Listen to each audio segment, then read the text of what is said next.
pada hari ini kita akan belajar mengenai cara mendapatkan persamaan garis singgung suatu titik pada kurva. Ya, ada beberapa rumus yang perlu kita highlight, yang perlu kita hafal untuk menentukan persamaan garis singgung suatu titik pada kurva. Yang pertama adalah pastinya rumus menentukan persamaan garis. Jika diketahui harus ada titik x1, y1 dan harus ada gradien, sehingga kedua komponen ini harus ada ketika kita sedang mencari persamaan garis. Rumusnya adalah y kurang y1 sama dengan m x dikurangi x1. Nanti x1 disubstitusi ke sini, y1 ke sini, gradien ke sini. Nah, ada beberapa kasus yang nanti akan kalian hadapi. Yang pertama, jika terdapat dua garis yang sejajar. Dua garis yang sejajar itu berarti gradiennya itu adalah sama. M1 sama dengan M2. Yang selanjutnya adalah jika ada dua garis yang saling tegak lurus. Contohnya seperti ini. Gradiennya itu adalah M1 dikalikan M2, hasilnya adalah minus 1. Dan yang terakhir adalah ketika kita mencari persamaan gradien, sebenarnya kita sedang menurunkan suatu fungsi. Sehingga ketika suatu fungsi diturunkan, itu berarti kita sedang mencari persamaan gradien garis singgungnya. Oke, sekarang kita sampai pada contoh soal mengenai persamaan garis singgung fungsi pada suatu titik. Contoh soal yang pertama, tentukan persamaan garis singgung pada titik 3,9 pada kurva y sama dengan x kuadrat. Di sini yang ditanyakan adalah persamaan garis singgung.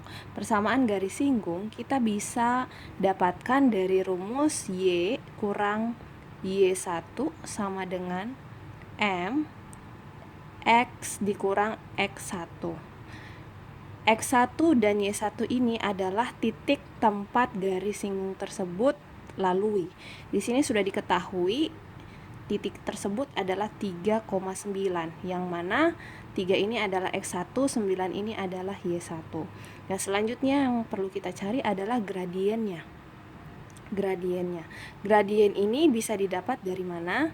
Gradien bisa didapat dari suatu fungsi diturunkan satu kali, itu menjadi persamaan gradien. Fungsi yang digunakan di sini adalah y sama dengan x kuadrat. Sehingga kalau kita turunkan, y aksen adalah 2x. Ini adalah gradien, persamaan gradien. Nah, kalau kita lihat di sini, gradiennya ini masih ada dalam suatu persamaan. X-nya ini perlu disubstitusi. Karena garis singgungnya terletak pada titik 3,9, maka X di sini kita ganti dengan 3. Sehingga gradiennya sama dengan Y aksen sama dengan 2 dikali 3 sama dengan 6. Gradiennya adalah positif 6. Sehingga kita bisa langsung masukkan ke persamaan yang sudah kita tulis.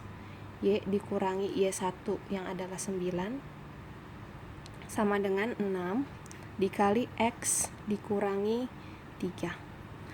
Sehingga persamaannya menjadi Y sama dengan 6X kurang 18, 9-nya pindah ruas menjadi plus 9. Y sama dengan 6X dikurangi 9. Inilah persamaan garis singgung dari kurva Y sama dengan X kuadrat pada titik 3,9.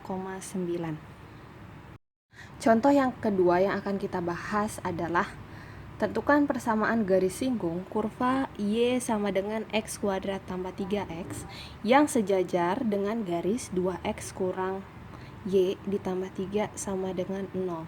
Nah, di sini kita akan mencari persamaan garis singgung. Tentu saja sama seperti sebelumnya, persamaan yang akan kita gunakan untuk mencari garis singgung adalah Y dikurang Y1 sama dengan M dikali X dikurang X1. Yang kita perlukan di sini adalah dua hal, yaitu titik dan kemudian gradien. Ya. Gradien di sini kita bisa dapatkan dengan keterangan selanjutnya. Katanya persamaan garis singgung tersebut haruslah sejajar dengan garis 2x kurang y tambah 3 sama dengan 0. Dua garis sejajar memiliki gradien yang sama. Oleh sebab itu kita perlu memperoleh gradien dari persamaan garis ini. Gradiennya adalah y, kita pindah ruaskan atau kedua ruas kita jumlahkan dengan positif y, sehingga y menjadi sama dengan 2x ditambah 3. Cara sederhananya, minus y ini pindah ruaskan ke sebelah kanan menjadi positif y, sisanya adalah 2x plus 3. Dari sini kita bisa mendapatkan gradien. Persamaan umum untuk garis lurus adalah y sama dengan m dikali x ditambah c.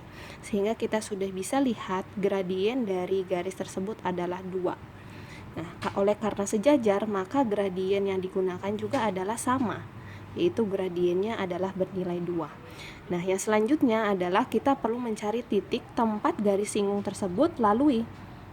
Cara mencarinya adalah dari grafiknya. Di sini kita mempunyai grafik dengan fungsi y sama dengan x kuadrat ditambah 3x. Ketika kita turunkan persamaan ini menjadi y aksen, ini menjadi 2x ditambah 3. Ketika suatu fungsi diturunkan, ini sama dengan gradien, persamaan gradien. Persamaan gradien. Gradien yang sudah kita dapatkan adalah harus sama dengan 2. Sehingga kita bisa substitusi m di sini menjadi 2 sama dengan 2x ditambah 3. Sehingga kita bisa mendapatkan nilai x. Nilai x-nya adalah 2x sama dengan min 1. Sehingga x sama dengan min 1/2. Ini adalah x-nya.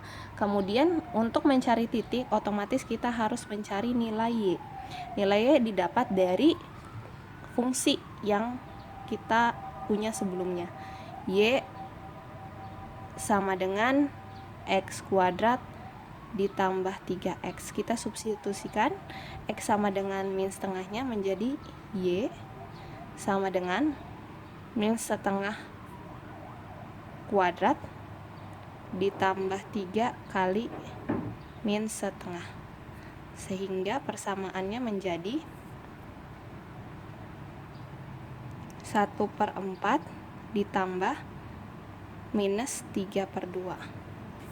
Atau kita samakan penyebut, semuanya dijadikan per 4, 1 dikurangi 6, y-nya menjadi minus 5/4, sehingga titik yang diperoleh adalah min 1/2, min 5/4.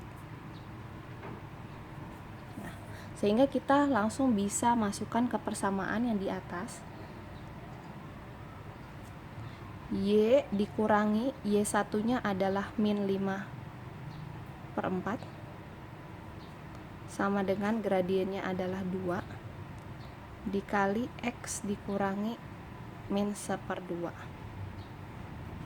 Ini menjadi y ditambah 5/4 sama dengan 2 x tambah 1/2, sehingga y sama dengan 2x ditambah 1 dikurangi 5/4.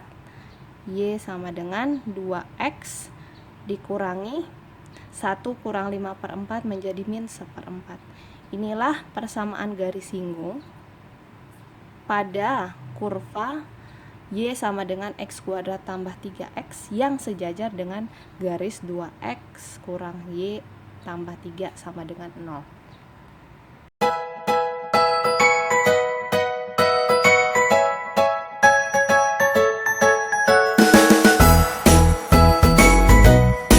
Selanjutnya kita akan melihat konsep sederhana dari fungsi naik dan fungsi turun. Apa yang dimaksud dengan fungsi naik? Fungsi naik adalah fungsi yang kalau kita baca dari kiri ke kanan, fungsinya itu akan terus naik. Sedangkan fungsi turun adalah fungsi yang ketika kita baca dari kiri ke kanan, fungsinya akan turun. Ini adalah fungsi turun, ini adalah fungsi naik, ini adalah fungsi turun. Dibacanya dari kiri ke kanan, selalu dari kiri ke kanan. Oke, bagaimana kita memeriksa suatu fungsi tersebut naik atau turun jika kita tidak menggambarkan grafiknya? Caranya gampang. Caranya adalah dengan memeriksa garis singgungnya. Kita lihat, jika suatu fungsi adalah turun, maka garis singgungnya akan selalu condong ke sebelah kiri. Kita lihat atasnya condong ke sebelah kiri.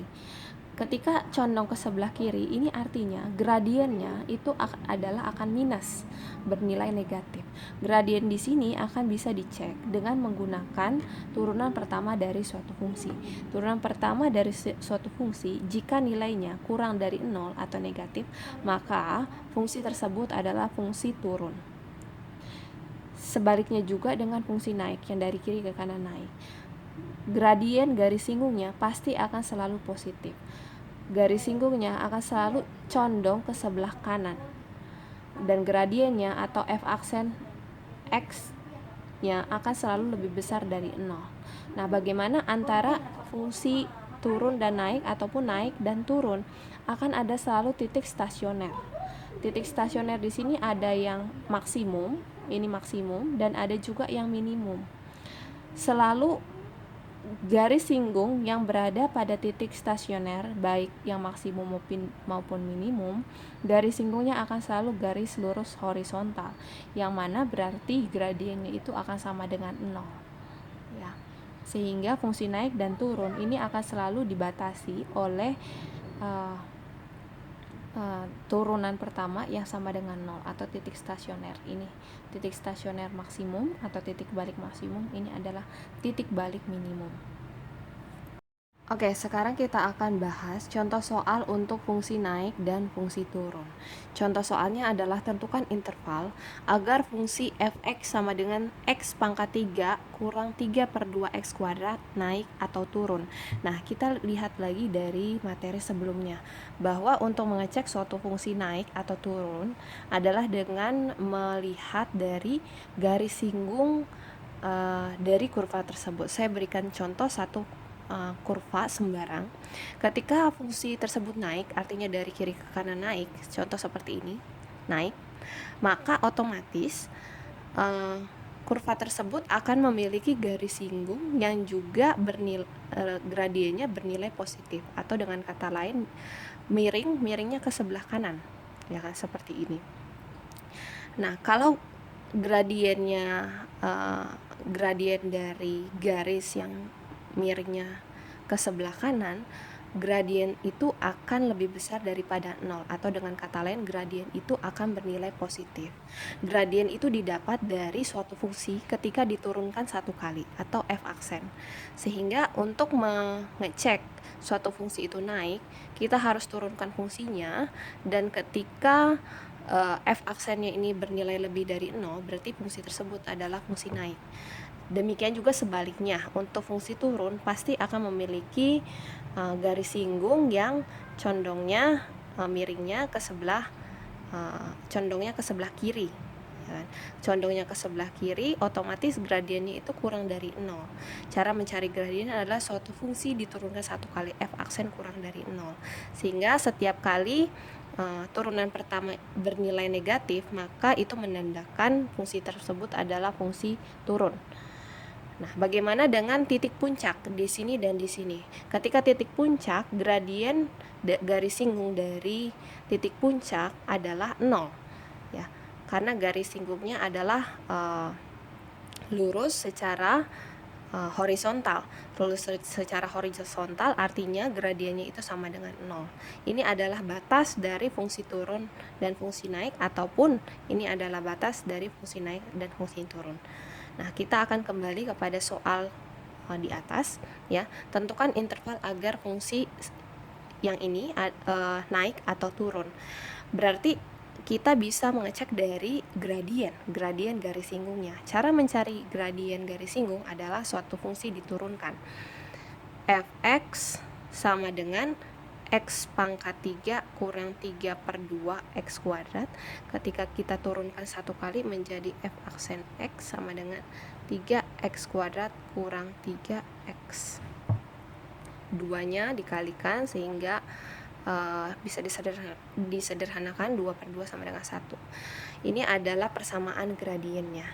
Nah, otomatis kita harus mencari terlebih dahulu pembatasnya.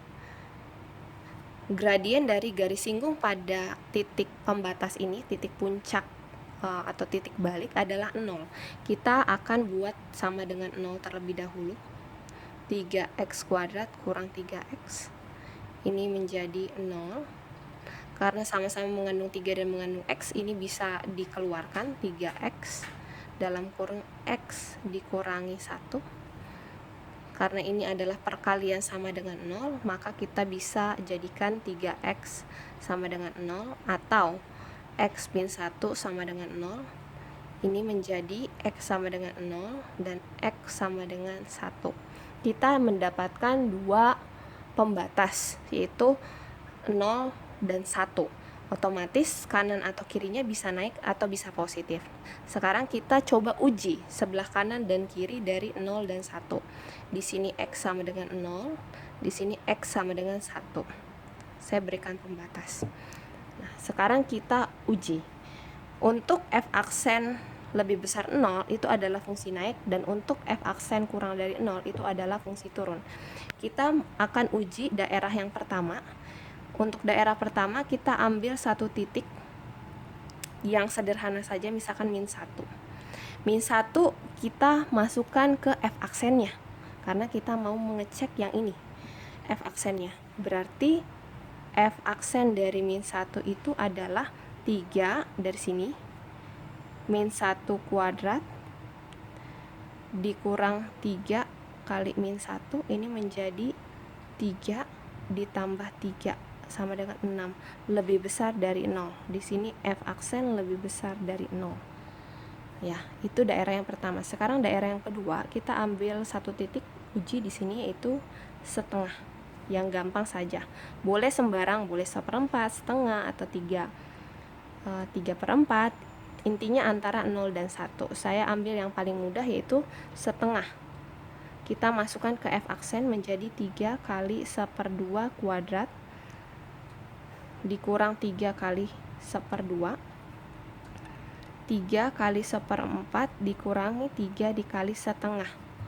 Ya kan? Ini menjadi hasilnya adalah negatif. Kenapa negatif? 3 kali 1/4, 3 kali 1/2, sama-sama 3, 1/4 kurangi 1/2 pasti menghasilkan minus, menghasilkan kurang dari 0. Sehingga di sini F aksen kurang dari 0. Nah, yang terakhir daerah yang ketiga, saya ambil X sama dengan 2. F aksen 2 ini adalah 3 kali 2 kuadrat kurang 3 dikali 2. 3 dikali 4 kurang 3 dikali 2, sama-sama 3. 4 dikurangi 2 akan menghasilkan positif, sehingga ini lebih besar dari 0. F aksen lebih besar daripada 0, sehingga kita sudah bisa mengetahui interval dari fungsi naik, yaitu adalah kurang dari 0. Di sini kurang dari 0 dan lebih besar daripada 1, karena F aksennya lebih besar dari 0. Untuk fungsi turun itu didapatkan dari F aksen kurang dari 0, yaitu interval dari 0, antara 0 dan 1. Sehingga kita bisa tulis interval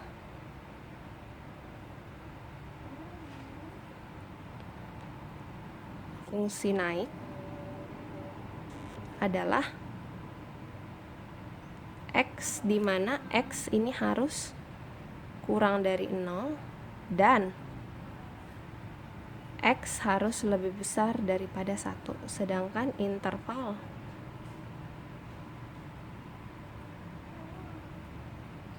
fungsi turun adalah antara 0 dan 1, karena F aksennya kurang dari 0. X itu antara 0 dan 1.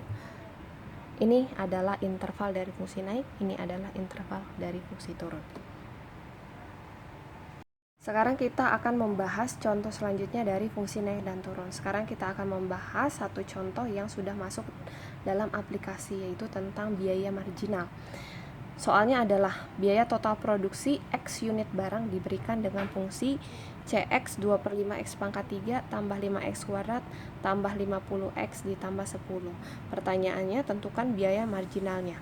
Apakah biaya marginalnya naik atau turun seiring dengan penambahan produksi barang?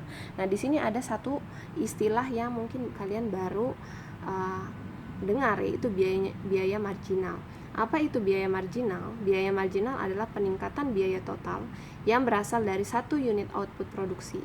Contoh, jika suatu perusahaan sebenarnya hanya memproduksi 1000 unit barang, Maka jika perusahaan tersebut menambah jumlah barangnya, misalkan menjadi 1001 unit barang, maka satu barang penambahan tersebut biayanya adalah biaya marginal. Oke, untuk mendapatkan biaya marginal itu didapatkan dari fungsi produksi yang diturunkan. Contoh biaya marginal di sini saya simbolkan dengan M aksen X. Ini adalah biaya marginal.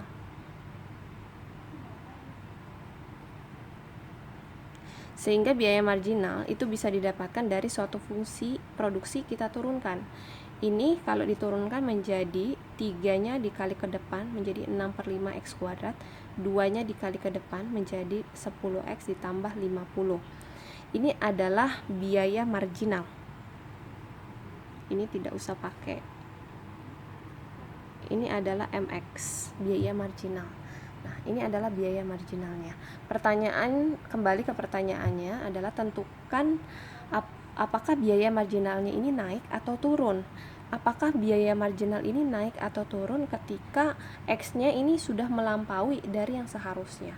Otomatis fungsi yang kita pakai adalah fungsi yang sudah diturunkan ini.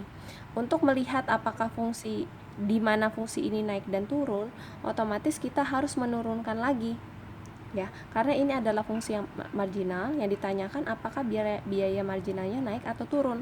Maka yang ini kita akan turunkan lagi menjadi M aksen sama dengan 12/5X ditambah 10.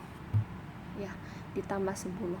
Ini adalah persamaan gradien dari fungsi marginal. Fungsi marginalnya ini adalah persamaan gradiennya. Nah, sekarang kita tahu bahwa biaya marginal ini adalah biaya produksi dari tambahan X unit barang. Otomatis barang yang diproduksi ini adalah lebih daripada X. Lebih daripada X atau X lebih besar daripada 0. Ya, ketika X-nya lebih besar dari 0, maka di sini bisa 1, 2, 3 dan seterusnya. Maka biaya atau garis singgung dari fungsi marginal itu akan selalu lebih besar dari 0. Contoh kita taruhlah di sini 1. 12/5 ditambah 10 hasilnya positif. Di sini kita ganti 2, hasilnya pasti positif.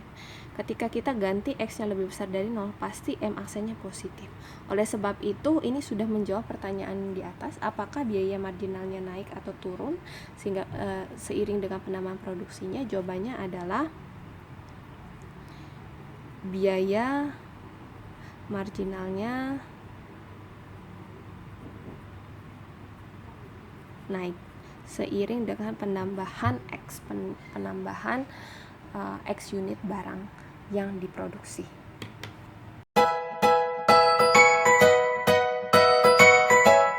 Bicara mengenai titik stasioner atau titik balik, ternyata ada beberapa jenis titik stasioner jika kita mau mengeceknya dengan uji turunan pertama.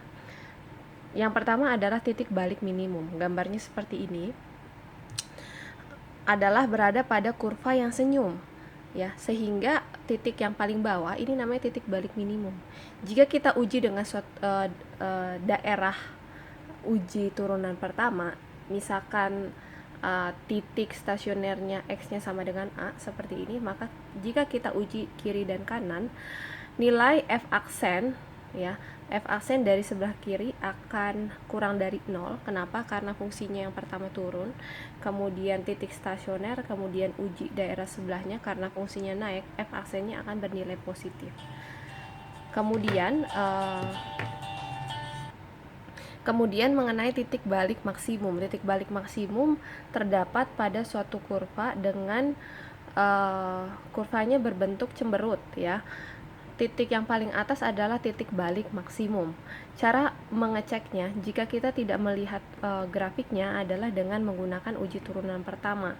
Jika titik balik maksimum memiliki X sama dengan A, maka daerah yang sebelah kiri karena yang awalnya naik, maka F aksennya akan lebih besar dari 0.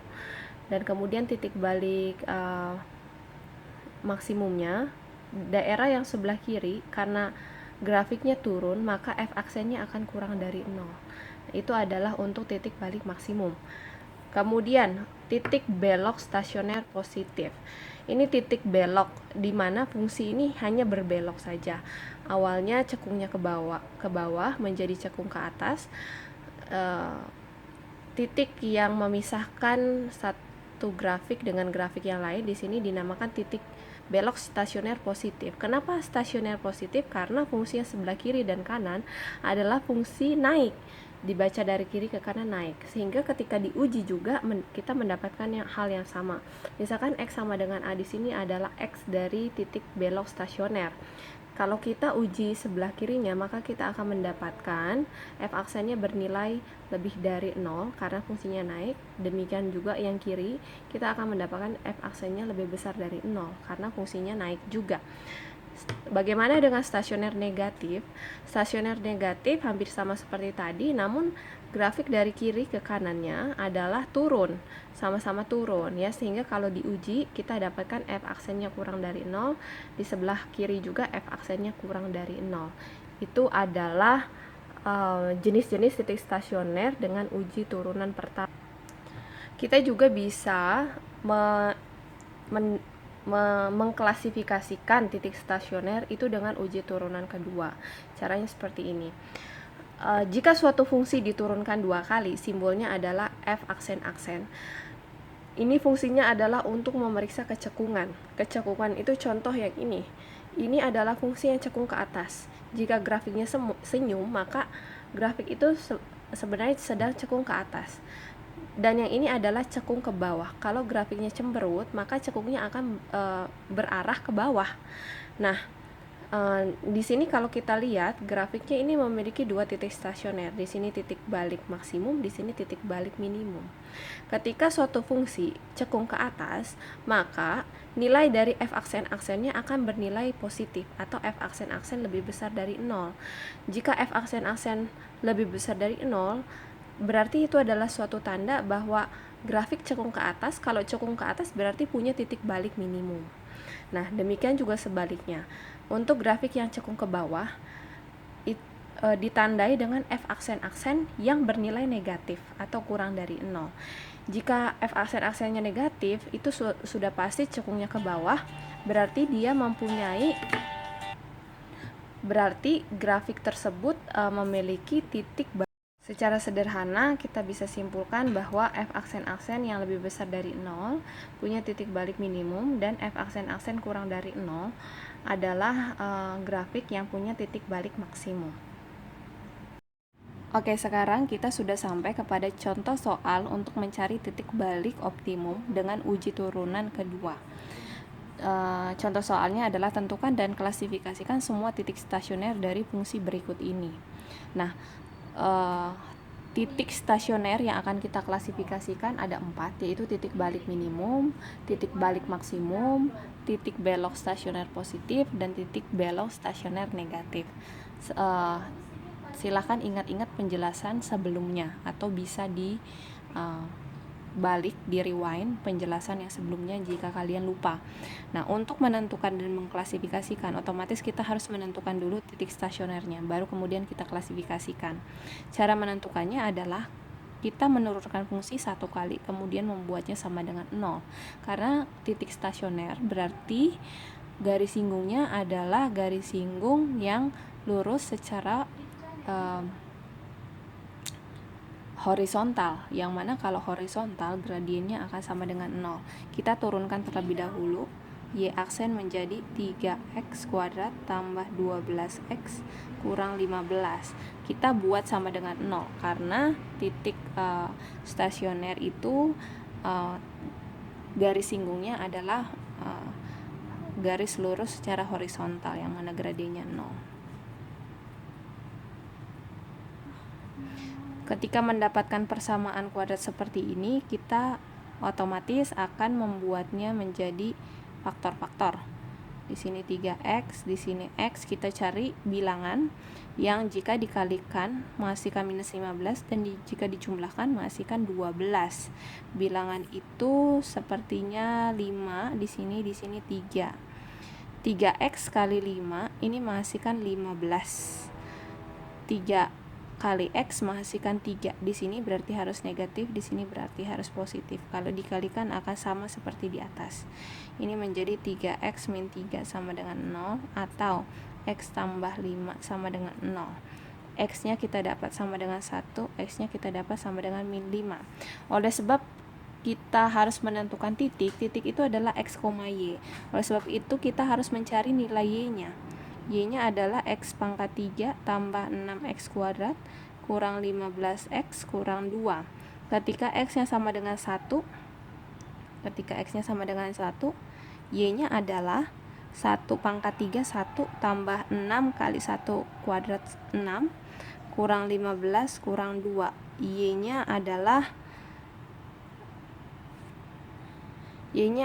minus 10. Nah, kemudian untuk X-nya sama dengan minus 5, maka kita dapat Y-nya sama dengan minus 5 pangkat 3 min 125. 5 kuadrat minus 5 kuadrat itu 25. 25 dikalikan dengan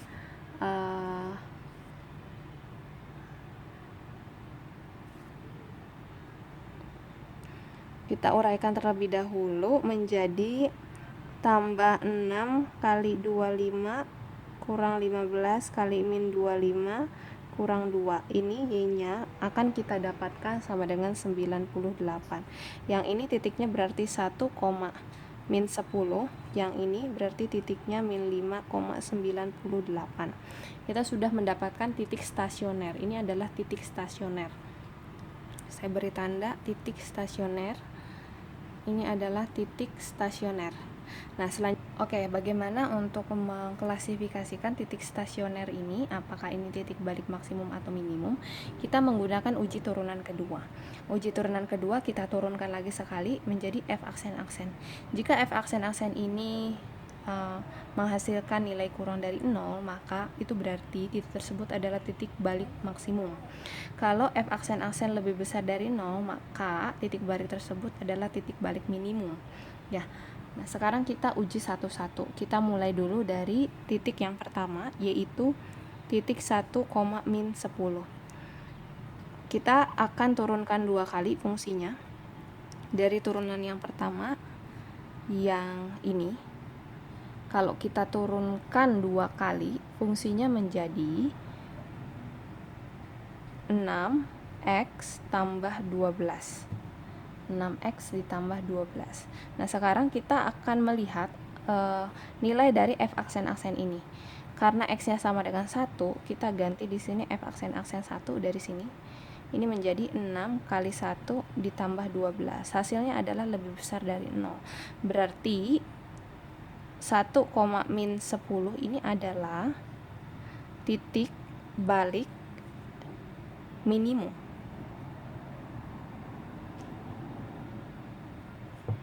Ya.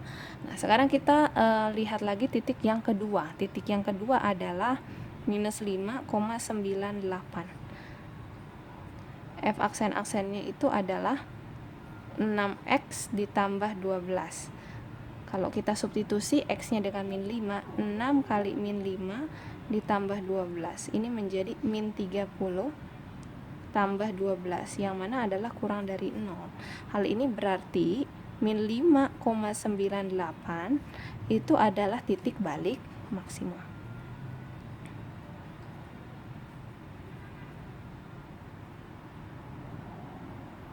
Sehingga kita sudah mendapatkan jawabannya adalah titik stasioner dari fungsi Y sama dengan X pangkat 3 tambah 6X kuadrat kurang 15X kurang 2 adalah adalah 1, min 10 dan min 5,98, dengan yang atas adalah titik balik minimum, yang bawah adalah titik balik maksimum.